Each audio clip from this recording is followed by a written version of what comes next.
The superhero genre is at an all-time high in the mainstream media, and it doesn't look like it's slowing down anytime soon. The Dark Knight Trilogy by Christopher Nolan has been praised as being among the shining examples to beat, not just within the genre, but within the film medium. Despite the accolades and despite the immense amount of praise, there is something to be said about the true underlying metaphor of this franchise. Batman is portrayed as a capitalist hero who will always triumph over those who oppose capitalism through the use of violent methods. The villains represent those oppositions of capitalism. Ra's al Ghul is a fascist, the Joker is an anarchist, Two-Face is a rugged individualist, and Bane is a communist. Each of these villains challenge the order and stability that's established in the capitalist system of Gotham City, and while Batman serves as the capitalist protector, all these characters define why toxic masculinity is an ongoing problem in our superhero films. To them, you're just a freak. They need you right now. When they don't, they'll cast you out. The definition of capitalism states it's an economic system characterized by private or corporate ownership of capital goods, by investments that are determined by private decision, and by prices, production, and the distribution of goods that are determined mainly by competition in a free market, in which Marxist critique calls out capitalism as being all about capital. Bruce Wayne's backstory is drawn from the fact that he's raised in a wealthy family and then later left their fortune after the death of his parents. Bruce Wayne becomes the CEO of a multi-billion-dollar company, which shows us that the whole concept of Batman is only possible because Bruce Wayne is wealthy enough to be Batman. People who are considered in the middle or lower class dream about accumulating more wealth. Batman is someone we wish we could be, because the concept of his gadgets, his cool vehicles, all that is financially possible for him. Way I see it, all this stuff is yours anyway. In 2005's Batman Begins, Ra's al Ghul is the embodiment of fascism, an ideology that exalts nation and often race above the individual, and that stands for a centralized, autocratic government headed by a dictatorial leader, severe economic and social regimentation, and forceful suppression of opposition. Ra's is characterized as a wise and noble leader who seeks to purify corruption in the world. Being the leader of a mysterious cult called the League of Shadows, he hopes to further their mission in purifying the corruption that he believes is controlling Gotham society. The League of Shadows has been a check against human corruption for thousands of years. We sacked Rome, loaded trade ships with plague rats, burned London to the ground. Every time a civilization reaches the pinnacle of its decadence, we return to restore the balance. As a result of their ideological differences, Batman must face Ra's al Ghul in a fistfight to save Gotham City, another example of toxic masculinity. The Joker represents anarchy, a theme that sits at the heart of the Dark Knight. Anarchy is a state of lawlessness or political disorder due to the absence of governmental authority. The Joker is an anarchist because he has no interest in power or recognition. He seeks merely to remove control from the capitalist system and watch it all collapse. Introduce a little anarchy. Upset the established order, and everything becomes chaos.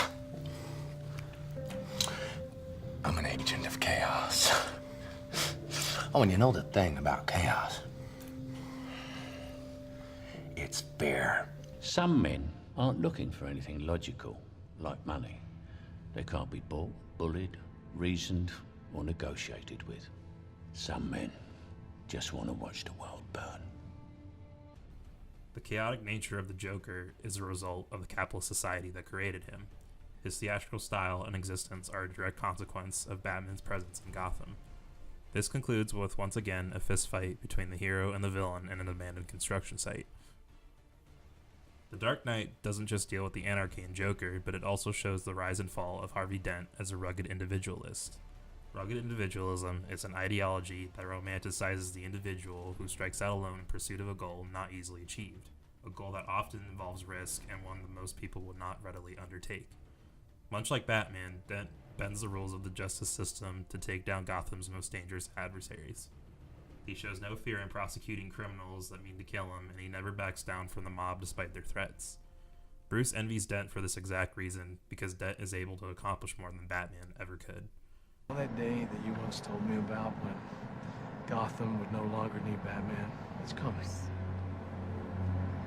You can't ask me to wait for that. It's happening now. Harvey is that hero. He locked up half of the city's criminals, and he did it without wearing a mask. Gotham needs a hero with a face. Joker's plan costs Dent half his face and the death of Rachel. Dent's accident and personal loss forces him down a path that mirrors the same rugged individual ideology, except with a more toxic approach. To some degree, Dent is still clinging on to Karl Marx's idea of capital because he justifies killing people by flipping his lucky coin. This is the perfect mirror to Batman's capitalist ideals, because Dent was essentially fighting for the same cause, but has now victimized himself to becoming the ultimate criminal he tried so hard to fight against. The world is cruel, and the only morality in a cruel world is chance. Unbiased, unprejudiced, fair. His son's got the same chance she had. 50-50. His rugged individualist ideals lead to a toxic means of action by killing those who did him wrong. In true hero fashion, Batman takes the fall for Dent's crimes in order to protect Dent's heroic reputation. Even somehow when capitalism fails, capitalism still wins. The final ideology that clashes with Bruce's capitalist society of Gotham is none other than communism through the villain Bane in The Dark Knight Rises. Communism is a system in which goods are owned in common and are available to all that are needed. Bane, in the context of the film, strives to revolutionize the war on class. Coming from a background of a third world country, he always makes it clear that the upper class are his targets. We take Gotham from the corrupt, the rich, the oppressors of generations who have kept you down with myths of opportunity, and we give it back to you, the people. The powerful will be ripped from their decadent nests and cast out into the cold world that we know and endure. This direct line ties back to the concept of communism representing a system where goods are available to everyone. We see Batman duel Bane for the fate of Gotham, except this time on a much larger scale. Batman leads Gotham's police force against Bane and his mercenaries to restore society back to normal. This sequence even opens with a shredded American flag flapping in the wind above the police lined up in downtown Gotham. The climax of the film can only end with Batman making the ultimate sacrifice by taking Bane's bomb and flying it out of the city, because capitalism must prevail. Although the Dark Knight trilogy analyzes other ideological values, all three films point towards the same conclusion. Capitalism is a powerful force, especially with our superheroes. I believe it's important for the audience to recognize these themes so that we become more aware of the content Hollywood is trying to implement in our society. No one's ever gonna know who saved an entire city. They know. It was the Batman.